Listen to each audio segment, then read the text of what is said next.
Hi everyone, this is Sugam Rana and welcome to the channel the banking बडी।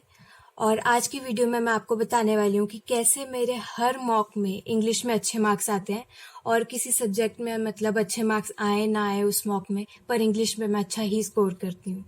तो मैं English की strategies share करूँगी, पर मैं इस वीडियो में सिर्फ हिंदी में बात नहीं करूँगी, इंग्लिश में भी बीच बीच में बात करूँगी, क्योंकि ये इंग्लिश को इम्प्रूव करने की वीडियो है।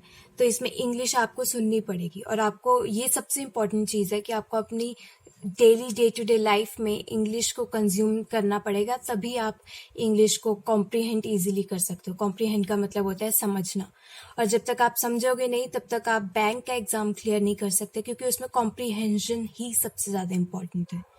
वोकैबलरी, ग्रामर ये इम्पॉर्टेंट है, पर सबसे ज़्यादा इम्पॉर्टेंट है चीज़ों को समझना है। इंग्लिश में कहना क्या चाह रहा है उस चीज़ को अगर आपने समझ लिया तो फिर आपको अपना आप ही ज़्यादा मार्क्स मिलेंगे।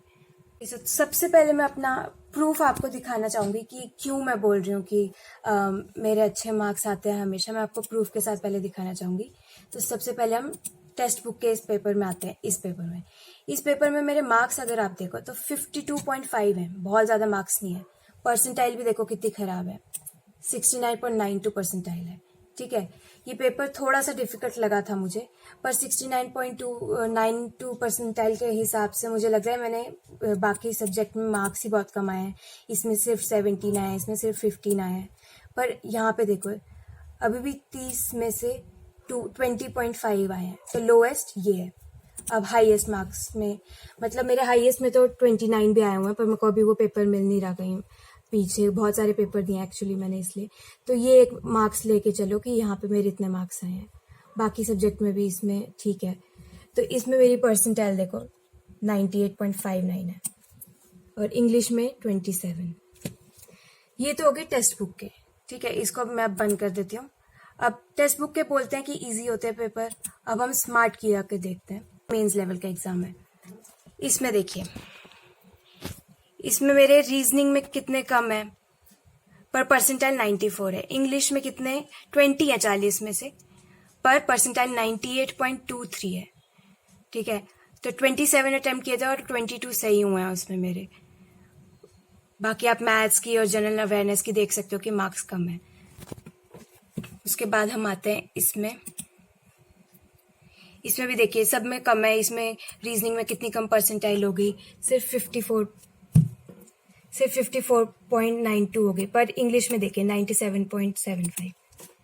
इसको भी पहली चीज जो आपको करनी है जिससे आप इंग्लिश में इम्प्रूव कर सकते हो वो है, मतलब बहुत कॉमनली आपने सुना होगा वो, ये पहली चीज जो मैं बता रही हूँ वो ऐसी कोई नई बात नहीं बताऊंगी मैं आपको, और वो है हिंदू एनालिसिस, हिंदू एडिटोरियल। अड्डा से करना है, निमिषा बंसल मैम से करना है या और किसी टीचर से करना है, वो आपके ऊपर है। मैं इसे अड्डा से करती हूँ और मैं इन सर से, संतोष सर की ये जो क्लास होती है एडिटोरियल की, इससे करती हूँ। ठीक है, तो आप इसको देख सकते हो या कुछ और देख सकते हो, पर मैं इससे क्यों करती हूँ मैं आपको ये भी बता देती हूँ।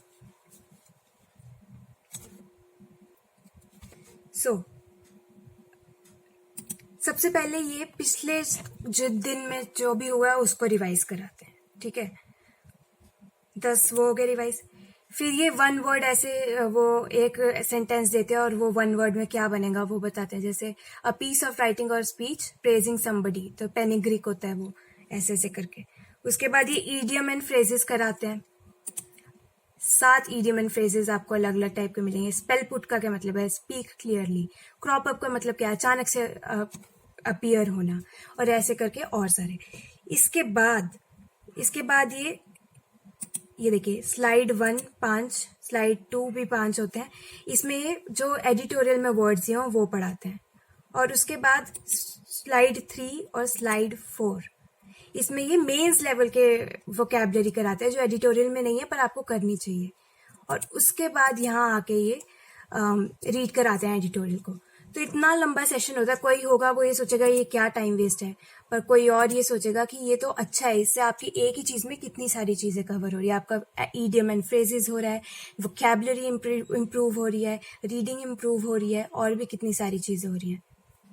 हम आ जाते हैं सेकंड चीज़ में, और वो है 120 रूल्स ऑफ ग्रामर, जो ये एक वीडियो है। 11 घंटे की ये वीडियो है, आपको एक दिन में ये वीडियो नहीं देखनी है।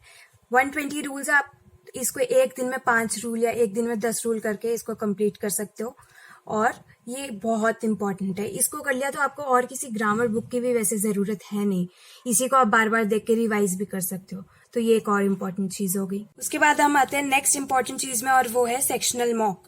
सेक्शनल मॉक एंड अड्डा की क्विज दोनों ही लगाना बहुत इंपॉर्टेंट है। रोज लगा के आपको अपना आप ही इसमें इंप्रूवमेंट दिखेगा, पर रोज लगाने से मेरा मतलब है कम से कम 2 महीना इसको रोज लगाओ, फिर इंप्रूवमेंट दिखेगा।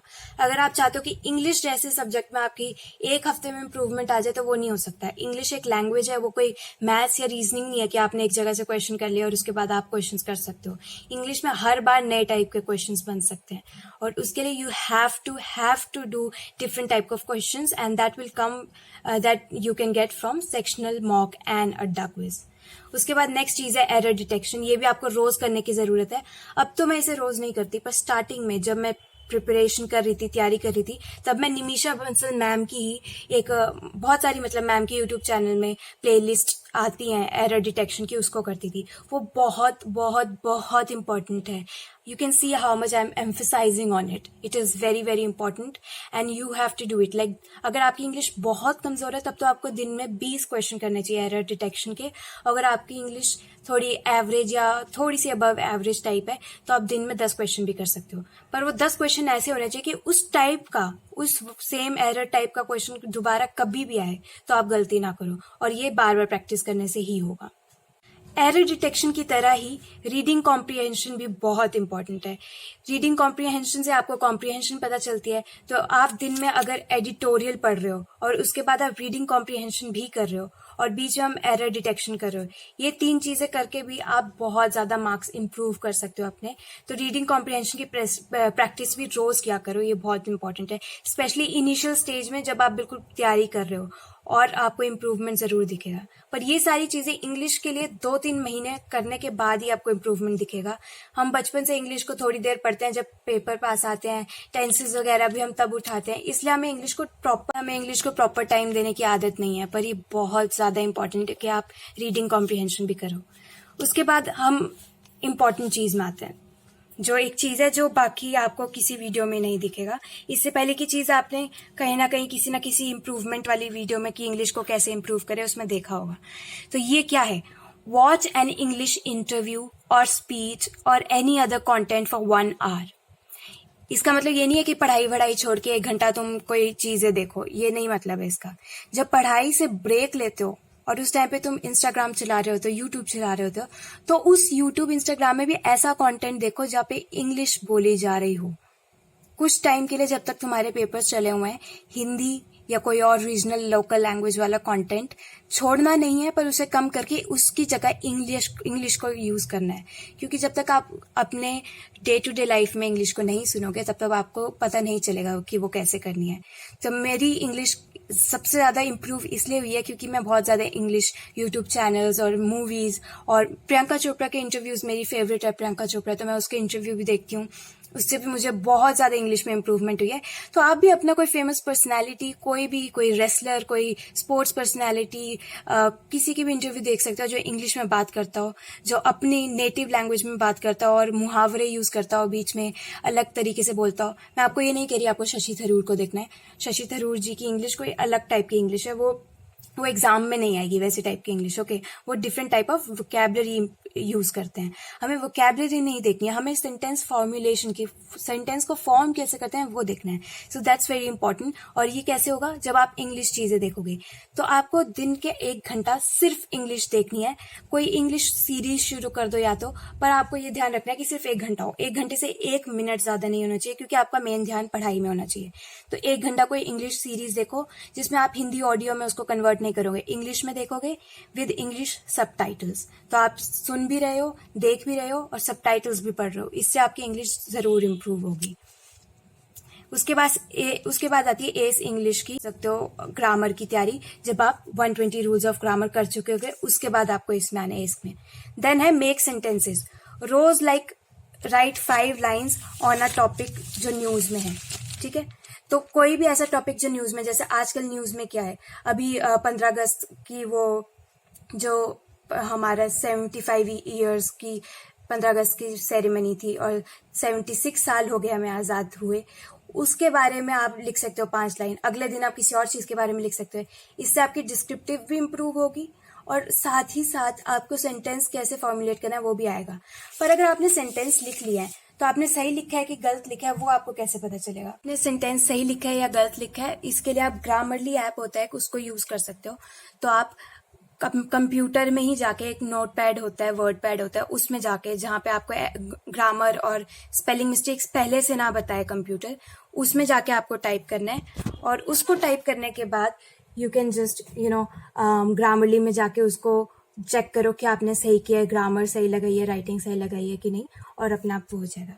उसके बाद नेक्स्ट चीज में हम आते हैं। लास्ट चीज वो है कि रिवाइज 120 रूल एंड वोकैब। हम 120 रूल्स एक बार पढ़ लेते हैं और फिर सोचते हैं कि अब तो हमें ग्रामर पूरी आ जाएगी। वो गलत बात है। रिवाइज करना पड़ेगा इंग्लिश को बार बार। ये कोई मैथ्स नहीं है जो एक बार आपने सीख लिया तो आपसे दोबारा करने की जरूरत नहीं है। ये मैथ्स के फॉर्मूले की तरह है जिसको आपको बार बार देखना पड़ता है, तब जाके आपको याद रहता है। वोकैब के साथ भी यही है, आप सिर्फ नोट्स बना के रखोगे तो याद नहीं होगा, उन्हें बार बार रिवाइज करना पड़ेगा। पर इंग्लिश में इम्प्रूवमेंट ग्रेजुअल होता है, ना कि इंस्टेंट। ग्रेजुअल का मतलब है धीरे धीरे, इंस्टेंट का मतलब है तेज, जल्दी से। तो धीरे धीरे इम्प्रूवमेंट होगा। तो अगर आप 2 हफ्ते करके इसको छोड़ दोगे तो फिर आप 0 में आ जाओगे। इसको 100 बनाने के लिए आपको ये 2-3 महीने लगातार करना पड़ेगा, और जब तक पेपर खत्म नहीं होता, जब तक आपकी सिलेक्शन नहीं होती, तब तक करना पड़ेगा। So that's it for today. I hope you liked this video and found it helpful. If you do, then you can like, share and subscribe to my channel. Thank you so much. Bye bye. See you next time.